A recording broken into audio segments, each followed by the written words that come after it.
So we welcome Audrey McFarlane, the Executive Director for CanFASD, also known as the Canadian FASD Research Network.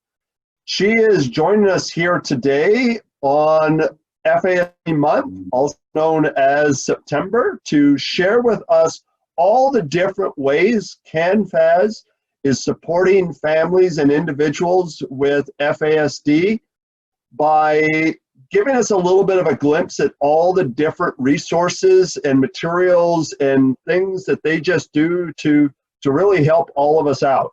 And if you're anything like me, you are going to be absolutely amazed at everything that they do.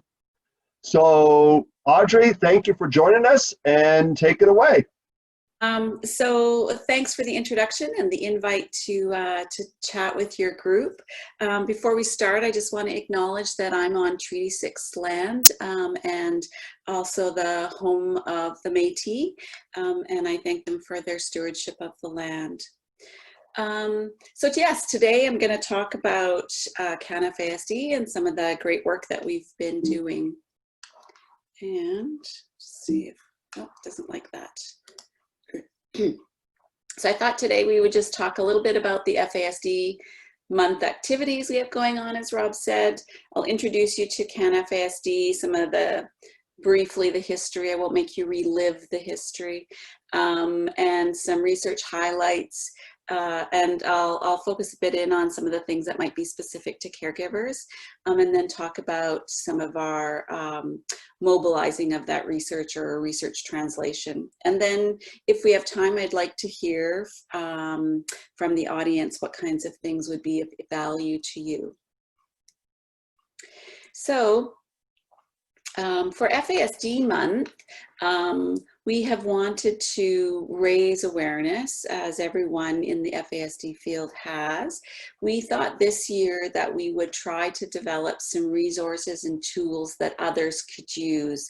A lot of small community groups don't have the resources to develop their own materials for FASD day or month or week or however they tend to celebrate it.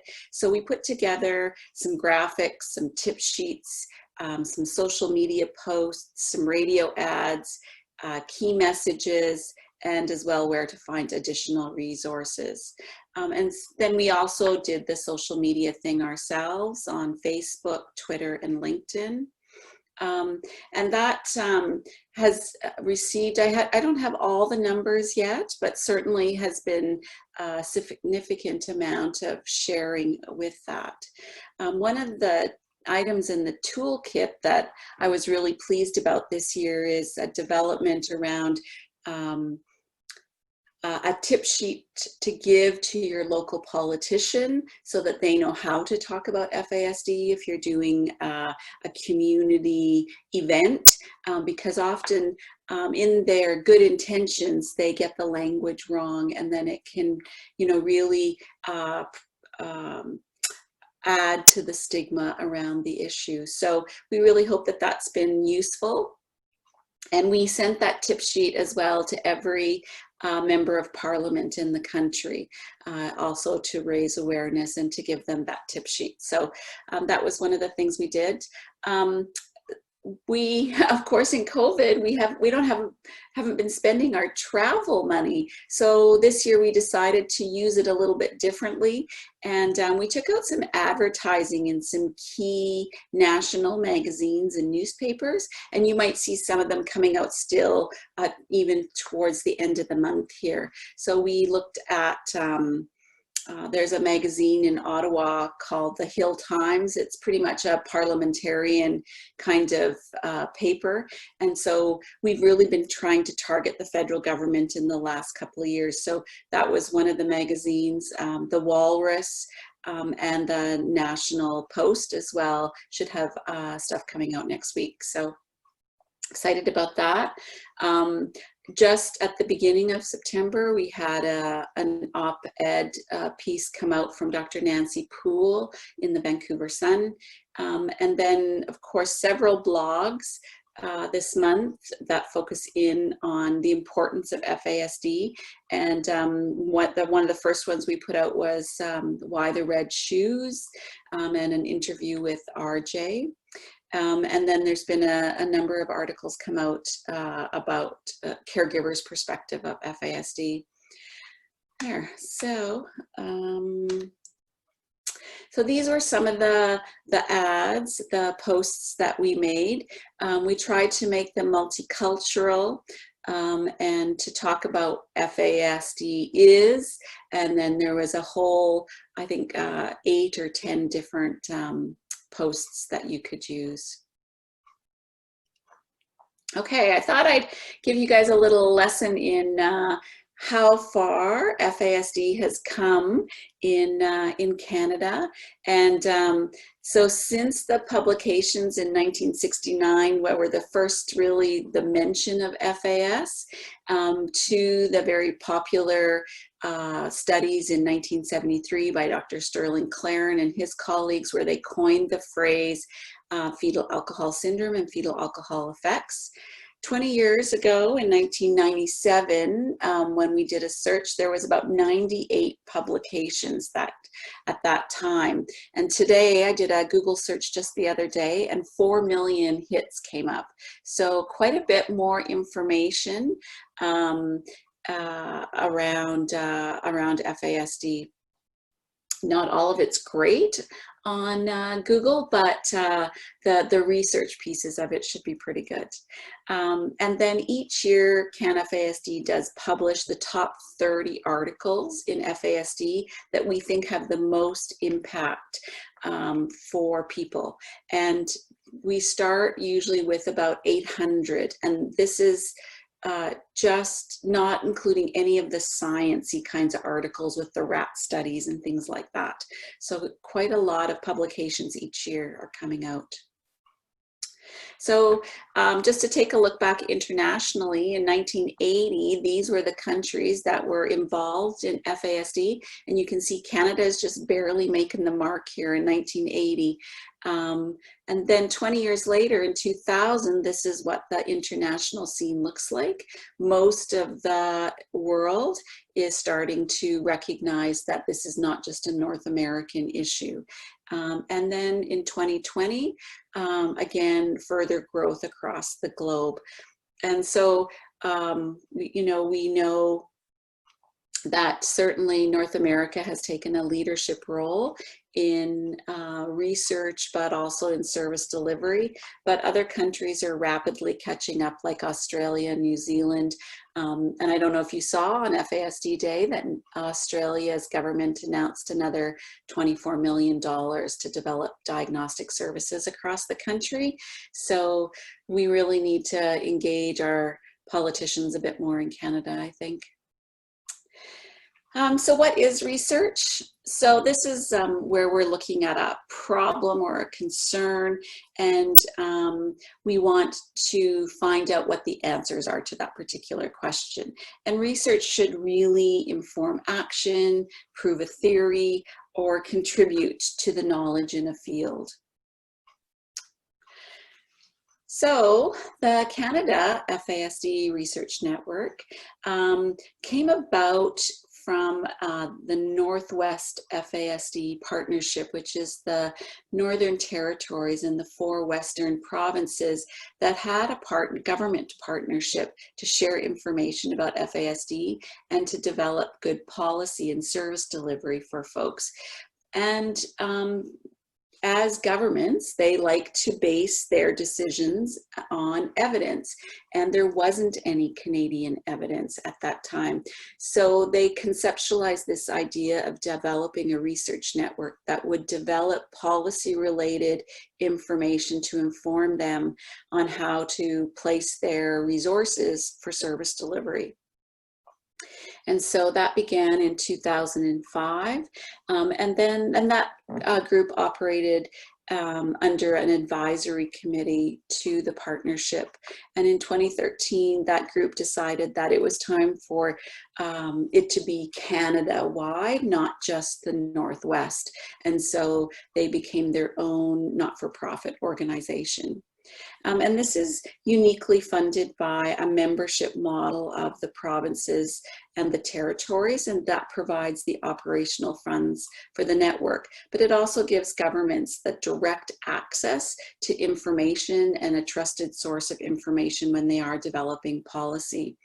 And we kind of operate in a way that we bring all of the parties together, researchers, governments, families, service providers, to work on a particular topic, a complex issue. And this helps to inform everyone, the complexities, but really the researchers then have a much better rounded understanding of what all is happening in that particular topic, and allows them then to make application for much larger projects. So for example, a couple of years ago, we brought all of these people together to talk about housing, both the FASD sector and the housing sectors, and who had never really been in the same room together to hear each other's challenges about serving adults with FASD. And that was a great partnership. Some really good things came out of it, as well as a framework for serving people with FASD. But it also allowed us to then apply for some additional funding. And we currently have 2 proposals in to the homelessness observatory to look at issues around FASD. So hopefully we get funded for those. These are the key areas that we focus in on with our research: prevention, intervention, diagnosis, child welfare, and justice. And I'm going to go through each one and give you a couple of highlights of some of the things that we do in each of those areas. CanFASD is not the only one doing research in FASD. Kids Brain Health, or used to be called NeuroDevNet, some people still know it by. They work in autism, CP, and FASD. Many universities across the land, students are working on FASD projects. CAMH and CCSA both do work that surrounds FASD. I'd be remiss if I didn't tell you about our Family Advisory Committee, who is, there's a member from each of our provincial and territorial jurisdiction partners, and they provide a really important voice to the research network. They help the researchers to frame their research questions, apply for research grants.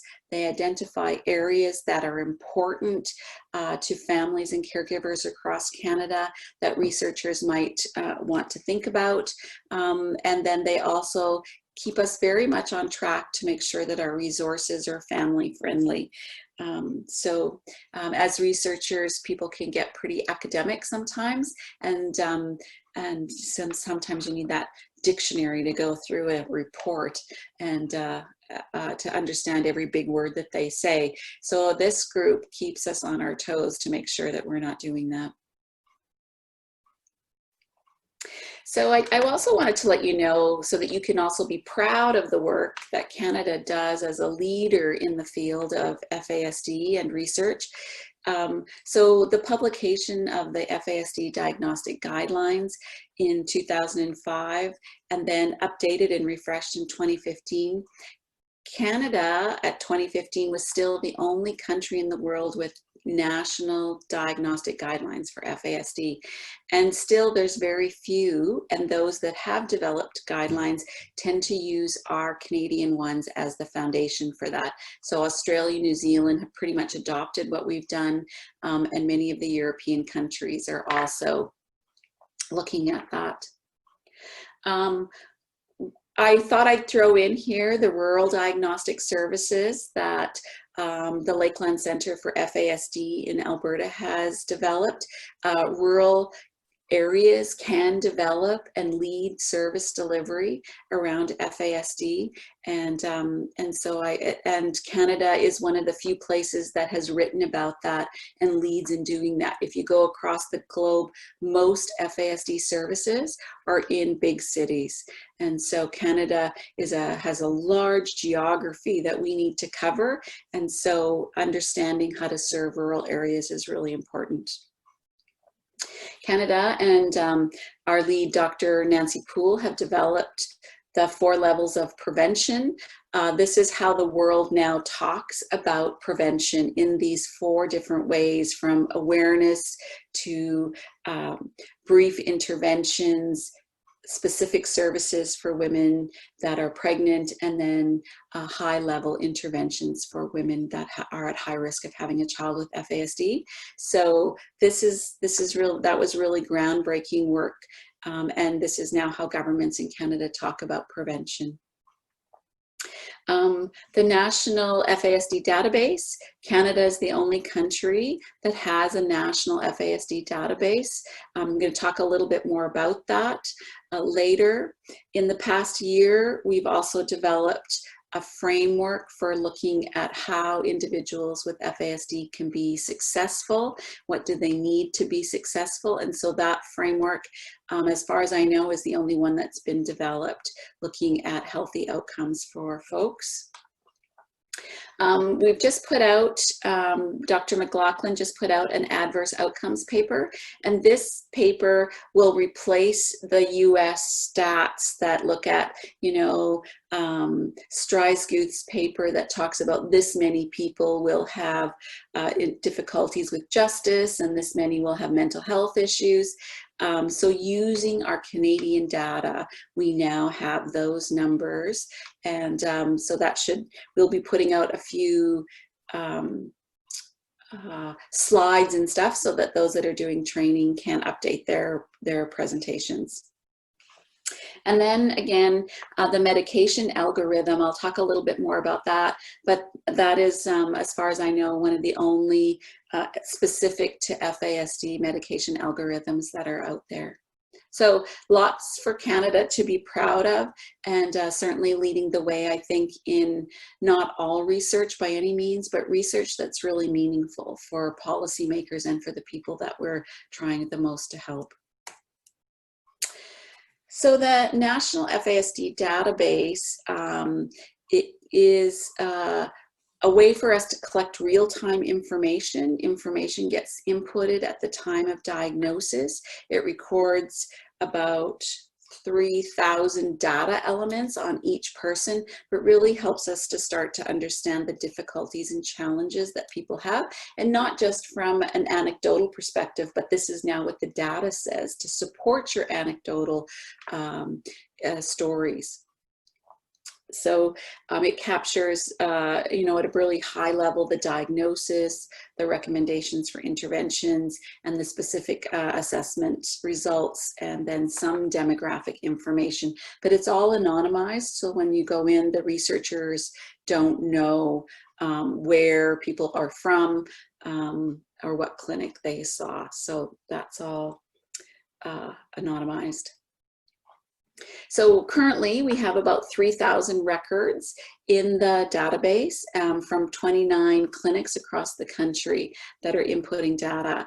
And so 3,000 records is pretty significant for a database, a national database.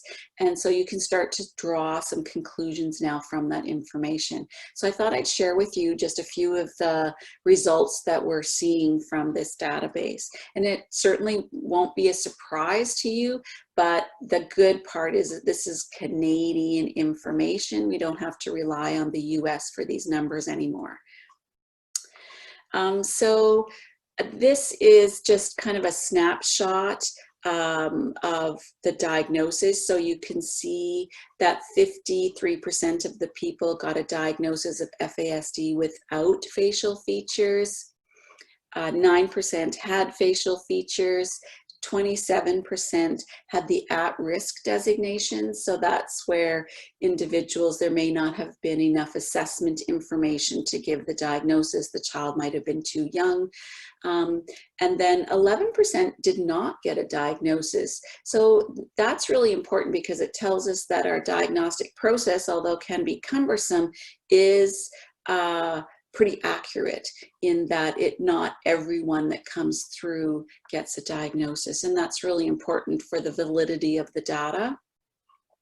And then this is just a breakdown by province of how many, the percentage of records, and then by age group. So you can see that we collect information from very young children to quite old.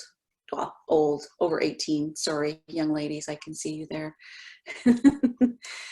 Of course, we're most interested in the brain domain. So if you remember, the Canadian guidelines have 10 areas of the brain that are assessed, these 10 areas.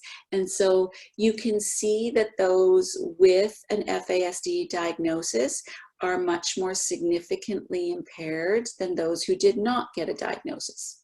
That should be fairly intuitive, but what is surprising is the number of domains that people are significantly impacted. So to get a diagnosis, you need 3 areas, 3 of these brain domains that are significantly impacted by prenatal alcohol exposure. But you can see that most people have 5 or 6 areas that they're significantly impaired. And so that is a bit of a data surprise to us, that people are much more impaired than we tend to think they are. And I always like to go back to the prevention side of things too. The database does tell us some information about that. So the things that people were also prenatally exposed to besides alcohol is really interesting from a prevention perspective. So you can see here that nicotine or tobacco, like most of the people that were prenatally exposed to alcohol were also exposed to tobacco. So from a prevention message, you might want to consider, if women are pregnant and smoking, they should be higher on your priority list to have a conversation about alcohol as well.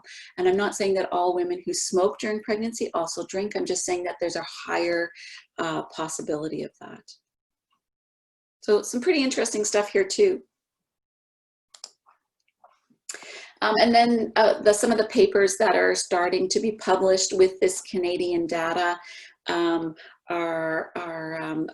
going to be really change how we talk about FASD in Canada with our Canadian data. I'm pretty excited about that, can you tell? Okay, so the Towards Healthy Outcomes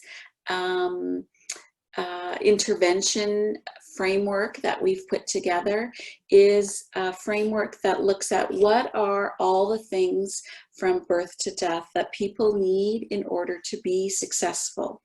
And so it really switches our thinking about people rather than focusing on the areas that they're having difficulties with. What are the things that they need to be successful? And so an intervention model, this one is across the lifespan. It really is around focusing on people's ability to grow and that their abilities aren't stagnant. And we really are focused on people's strengths and building strengths in people. So this is what the model looks like, and you can see that people progress through the lifespan through these different areas. Now what we're going to be doing is going through each of these areas and looking at what the research tells us are the best practices for people with FASD. So you can see that these are all things that probably everyone in society needs in order to be successful, but what specifically do people that have been prenatally exposed to alcohol need? And you can see things like justice aren't on here, right? So that doesn't have to be an outcome for people if they get all of these other needs met. And so the full document is on our website if you're interested in reading that. And also Dr. Pai and her team did a webinar on this, explaining the model as well, that you can access through our YouTube channel. So this helps us with a shared understanding, provides consistency in our approaches, gives us that shared philosophy about how we're going to proceed and think about interventions for people with FASD. And just like the prevention the 4 levels of prevention, it gives us a shared language in which to talk about interventions for people. All right, moving on to the medication algorithm. So this is one area that our Family Advisory Committee really pushed us to look at.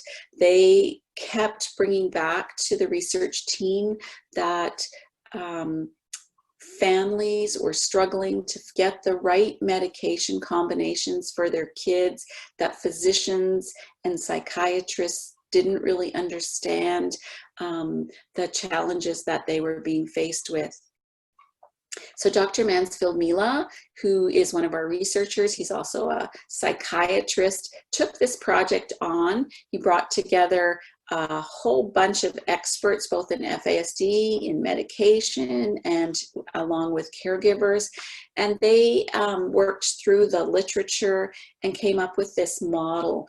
And so it provides a guide to physicians and psychiatrists on what to prescribe, but then we also want to collect information about how those medications are doing, both from the physician's perspective and from the caregiver's perspective, so that we can keep adapting the algorithm and perfecting the medications.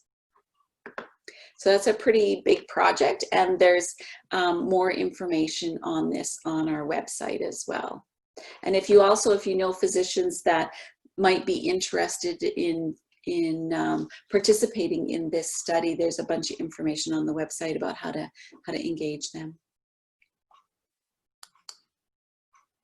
Okay, so what are some of the current things that we're working on? So in prevention, where we work in partnerships in prevention across the country with lots of different groups. And one of the things we've been helping with is a multi-site evaluation of programs that serve women at risk for all kinds of things, and looking at those holistic programs and how are they supporting women who are at risk of having a child with FASD. And that's been super interesting, and some nice models are going to come out from that about kind of the wraparound support that the highest risk women need. We certainly, in level 1 around awareness, we have been focusing in on media images and developed some toolkits for media and others to use when they're developing their local campaigns, so that we are not promoting stigma for moms. We're also been doing some really interesting work around analysis of social media and the consumption of alcohol during pregnancy. So looking at hashtags wine moms and hashtag beer dads. And there does seem to be some real pushback from women these days about being told not to drink during their pregnancies or while they're breastfeeding. So some super interesting stuff will be coming out about that. We've been helping a number of Indigenous communities with developing their prevention strategies, and then we continue to work in trauma-informed approaches for FASD prevention. In child welfare, we have a new grant that we're looking at the risks and opportunities for suicide prevention with individuals with FASD. This again is a topic that caregivers brought home to us. It's an area that is heavy on their minds, and so we're happy to launch that project. It's primarily focused in Alberta because that's where the funding is coming from, but the outcomes should be more universal. I'm certainly continuing to provide updated best practices for child welfare workers and systems around serving infants and children with PAE or FASD. And a really interesting project that Dr. Dorothy Baudry has just completed is around examining all of the reports that each province and territory does around the deaths of children in care. It's not a very happy topic, but looking at the number of those children that had FASD and PAE. And this is a sad story, but it is a way for us to engage the child welfare systems and the children's advocates in each of those provinces and territories a bit more to push through for best practices. And then Dr. Badri is always interested in loss and grief and resiliency of caregivers. And we recently did a webinar about that that's available on our YouTube channel.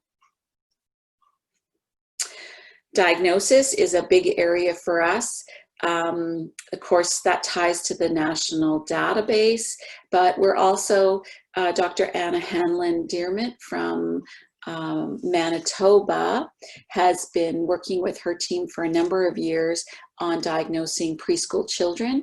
As you probably know, most clinics don't see children until the age of 6 or 7 because the assessment measures are not sensitive enough to pick up some of the subtleties that kids have in preschool years. But they have been diagnosing children for preschool children for quite some time and have just put out some publications. And so that could change some of the landscape around diagnosing this population. And then we just also published a paper on a survey of all clinicians across Canada working on FASD diagnostic teams and looking at their assessment measures, the tools that they're using. And this publication will now be used to update the Canadian Guidelines Appendix, which tells new clinicians in this field how they should be measuring those brain domains. Intervention. So of course we've talked about the big one, the intervention model that's been developed, but I wanted to tell you about a few other interventions that Dr. Pai and her team are working on. So looking at social emotional strengths in youth with FASD, they continue their MILE project, which is a math intervention program to teach children about math concepts. They've done quite a lot of work around employment best practices for adults with FASD to be successful in that environment and develop some tools for employment support people actually working with this population to help better understand and better plan for in employment. They're looking at some longitudinal data and what that tells us about how folks with FASD do over the long term. We talked a little bit about the housing framework that was developed and how that's pushing us forward, and improving self-regulation. So this is a big area of the work that they're doing and helping youth and young adults to develop strategies to regulate themselves. So that's some pretty interesting work. And some of the youth in that program are pretty funny, but that's really teaching us quite a lot. And Dr. Pai and a few folks did a webinar on this topic last month, I think, and it's also available on our YouTube channel. We don't have a specialty in corrections, but we do have a number of our research leads that are interested in corrections. So this is the jail system, basically, and looking at offenders with mental disorders and how they do within the corrections facility. The work around dangerous offenders is super interesting, and those that have FASD, and some of that work is, as I said, so interesting that these people with FASD have been classified in this way. So there's quite a bit of work going on there. And then just developing some tools to look at doing assessments with offenders. And actually there's a bit of a project going on right now to help federal correctional systems develop FASD diagnostic services. So this has all been kind of leading up to that. So we hope that we'll be able to push that through. And then justice, of course. Dr. Caitlin McLaughlin, who I think you have, is going to be coming and talking about some of the work in her lab. So they've developed this really cool database of all federal cases across Canada where any mention of FASD is been included in the court transcripts. So whether that's the victim or the perpetrator. And so now they're able to go back and use that data to tell a story. And they've also been looking at case law as well. And they've done a number of projects looking at professionals in justice and their knowledge and practices around FASD. And that all leads to helping us to inform how better to give them that information to be more informed. One of the projects that they're working on this year that's near and dear to my heart is a screening tool. So there are a few screening tools out there to look at identifying people who might be FASD. And justice is one place that can be really important to get this right. And none of the tools are perfect. And so Dr. McLaughlin's lab has done a lot of work on this already, but we hope in the next year to be able to develop a tool that we can pilot within some settings. So I'm super excited about that. So some of the other things that don't quite fall so neatly under all those categories, but that we've been working on, Dr. Popova at CAMH has partnered with us, and she's looking at developing a surveillance system on prenatal alcohol exposure, or FASD. So this is trying to get better at identifying what the prevalence of FASD is, and so developing some system in which we can track folks. We're trying collectively at CanFASD to work on reducing stigma, but not just continuously talking about it, but what are the actions that we need to take to actually reduce stigma? So that's taking up a lot of our brain bandwidth. We're working on a project this year to develop best practices in substance use treatment programs. This is an area, as well as corrections, that's having a lot of difficulty serving people with FASD. And probably some of the caregivers listening to this will have had experience where they finally get their family person into a treatment program, only to have them kicked out sometimes often before they get home because they haven't been able to follow the rules or whatever. So really hoping to improve those services for folks. And then looking at some best therapies for people with FASD within mental health services. So I don't know about in Ontario, but in the West, as soon as someone shows up at the door of mental health services with a diagnosis of FASD, they throw up their arms and say, "We can't help you." And so this really is an area that needs a lot of work to help to better understand the folks. And we've done some work leading up to this around the connection between ACEs, or adverse childhood experiences, trauma, and adversity. And we have a new issue paper out about what the research says about that and the connections. And we have a couple other projects that we're going to be working on to help us understand that connection a bit better. And then we're also looking at the how diagnostic clinics are organized across Canada. There's no one overarching system that monitors diagnostic clinics in Canada, or even provincially. So how are they structured so that we can document that? And so that all goes towards us leading up to improving diagnostic capacity across the country and giving governments some tools. Okay, so that's kind of the research side. Now, what do we do with all that information, and how do we make that meaningful for you guys? So this is kind of the work that where the research leads to. So one of the things that we worked really hard on in the last year and is common language, common statistics, And this is one of the latest things, the common definition around FASD. It's a complicated disorder already. The more ways and different ways in which we explain it to people, it confuses the general public, it confuses our politicians. So having some standardization around some of these things goes a really long way in building the credibility with the general public and with politicians who we want to convince that this is an important issue for them to fund. So this is one of the documents that we've produced. We update this every year, and we also turn it into, it looks very similar, and we call it the media guide as well. So it helps people to really think about when they're talking about and writing about FASD.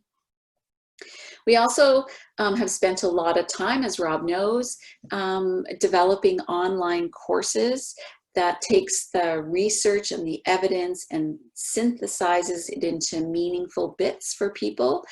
So we've broke this down into a level system that helps us to think about it in terms of a workforce development plan. So what does everybody that might bump up against someone with FASD in their job need to know about FASD?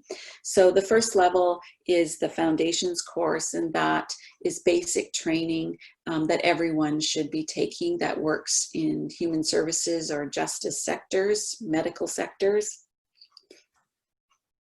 And then the level 2 courses, as you can see, we've really started to focus in and target. So those courses that for school personnel, and then 2 courses that we've just added for folks, lawyers, and then those working in corrections.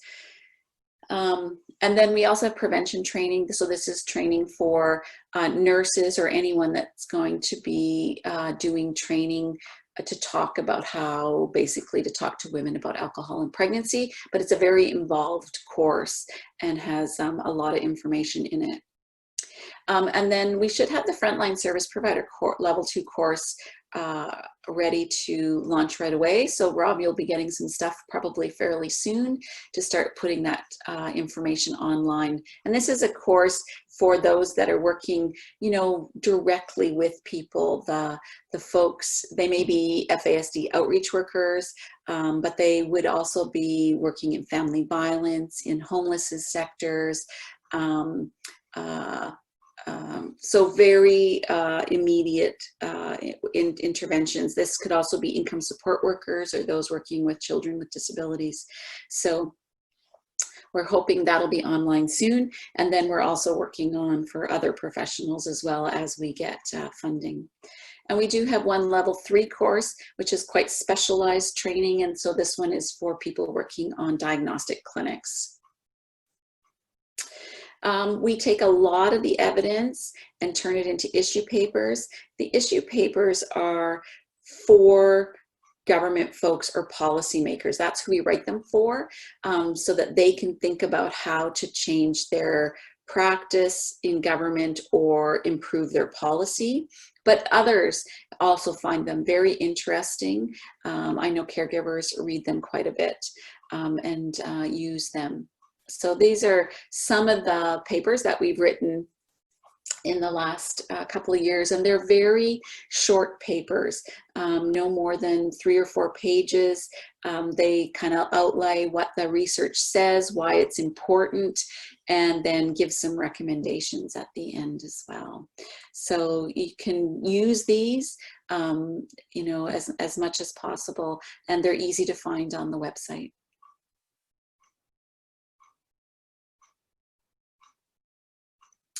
We have a number of blogs. So the blogs are a place where we can put out short bits of new research information.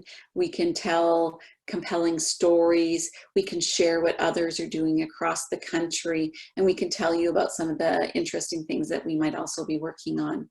The prevention one is really focused on issues related to women and alcohol use. So that one is quite a specific target. The FASD Connect one is much broader in its approach.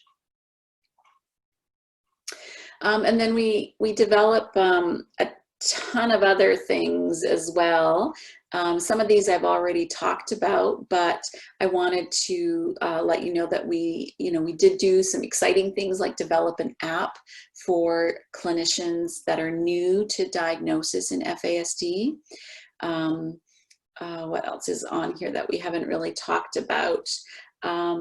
The Truth and Reconciliation, we've been working through the calls 33 and 34, which specifically call out FASD and develop some frameworks to action. And now we're trying to work through some of those actions as well. The national social media campaign during COVID was really exciting. Canada's never had a national FASD awareness social media campaign before, and let me tell you, it was much harder to do than I ever thought, to avoid all the stigma pitfalls and to still have a compelling social media campaign. So that ran for about 8 weeks, and we launched it because of the increased alcohol use during COVID and possibly the increased sexual activity that might be going on during COVID and lockdown. So we really wanted to get our message out, and we're just going through all of the data now on that campaign, and it should tell us quite a lot about some of the things that we got right and some of the things that we didn't get right. And so hopefully we'll be funded for some more, to do some more of those. Okay, so some of the specific things to caregivers. So of course during COVID we put out many blogs that we hope that caregivers found helpful, and we do utilize our family advisory committee quite a lot to guide us around when it's time to publish around something specific to caregivers. And so we hope that those were useful, and I'd be really interested in your feedback. We've developed this webinar series, kind of a 2 series actually. One is more for frontline providers and caregivers, and the other webinar series is more academic and allows research students to be able to share their research work, because there's very few conferences for them to go to where they would get that opportunity to share their new work. So the second set is more academic. So we're trying to bring webinars that are interesting and useful to caregivers. The caregiver guide to diagnosis is now up in English and in French. I think this guide still has a bit of work to do personally, but it does give a good overview to help caregivers understand the process. We've developed some tools around succession planning for caregivers to have a look at, and also some documents on how to explain an FASD diagnosis to your child. NoFASD.ca is a website that we've developed with the intervention teams. So it's quite interesting. You can choose your child's age, and then you can click on different parts of their body, and then the research will come up. So it's kind of a fun little interactive website for people to use. And I know that some service providers also find it useful, because the more you click, the deeper it goes and gives you more and more and more information on a particular topic. I Am a Caregiver is a resource guide that's printable, that's on the website as well.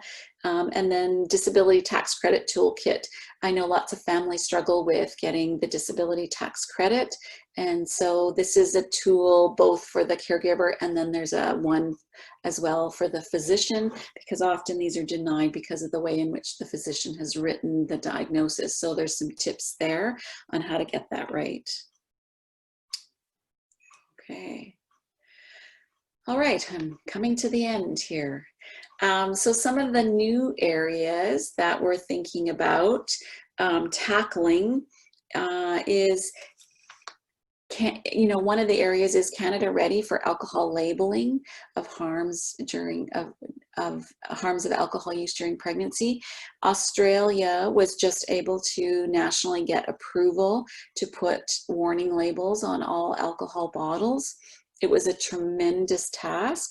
As you can imagine, going up against the alcohol industry, they have many, many, many more resources to not want this to happen. And we haven't really focused too much on this in Canada because in the very early days, this is all people wanted to talk about in relation to FASD. So we kind of tried to push this aside as being less important and more important to focus on services and supports, diagnosis, those kinds of things. But, 40 years later, is it time to revisit this now and time to get this on the agenda? And what kind of evidence would it need to convince our provincial politicians to do this? So that's one thing. Of course, we talked about the national social media campaign. And so what does that tell us about social media campaigns, and how can we help other people who are developing social media campaigns to do a better job?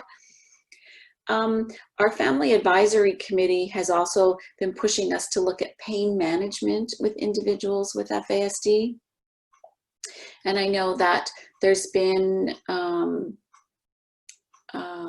some recent deaths that families have experienced with their loved one that has been around the issue of them not being able to describe the pain properly to medical professionals, so that they weren't, the medical profession wasn't looking in the right place. And also, there's those that have extreme responses to pain and those that have no response to pain. So, but there hasn't been a lot of evidence work or research work done in this area. So that's one area that they're pushing us in. Confabulation. I can't tell you how many times we've been around the flagpole on this one. It's very complicated, but I think that we're finally going to be able to publish an issue paper on this year. The evidence is not clear, but as well, the evidence does sometimes take us in a direction that could possibly be used negatively against someone with FASD, and we don't want that to happen either.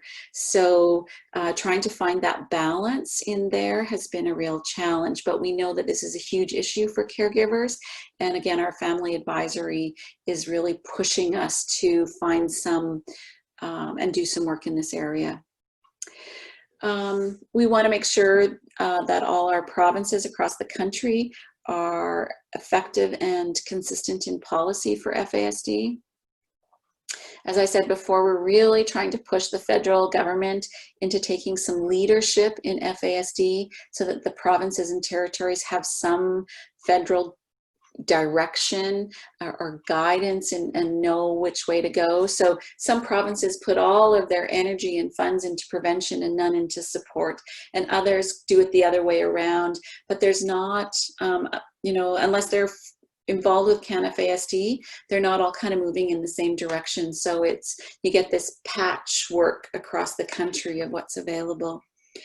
So we did submit a budget submission to the federal government the last 2 years, but of course last year there was no budget because of COVID, and so this year we're really hoping that our submission will be taken seriously.